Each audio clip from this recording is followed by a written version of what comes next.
On sait que c'était complètement hors sujet, qu'il n'y avait plus rien à dire sur les classifications dans le cadre des nouveaux programmes.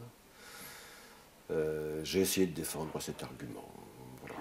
Je pense qu'on utilise une classification quand on a un objet d'étude classifiable et ce n'est plus le cas. Donc j'ai essayé de défendre cette opinion.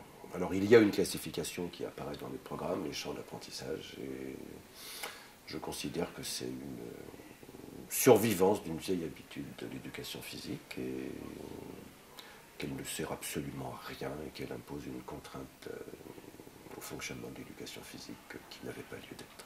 Ça ferait un joli sujet d'étude en histoire ou en anthropologie. Qu'est-ce qui fait qu'il y ait des habitudes comme ça qui traversent une profession? Mais à un moment donné, on ne sortait pas en cheveux, on mettait des chapeaux. Ben là, c'est pareil. Il va falloir prendre l'habitude peut-être de se passer de ce style d'outils qui traversent depuis quasiment 2 siècles maintenant l'éducation physique.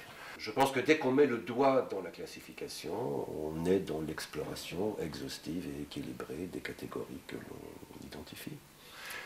Et par le bas avait dit des choses tout à fait intéressantes sur les classifications, sur ce souhait d'exhaustivité qu'il y avait dans les classifications. Une bonne classification n'oublie rien, tout doit être classé dedans, il n'y a pas de catégories divers et bizarres dans une bonne classification. On va dire que l'exhaustivité, c'est la manière scientifique de voir la qualité d'une nosographie. La complétude, c'est plutôt quand on l'utilise au niveau éducatif. Il faut que la visite de l'objet d'étude soit complète.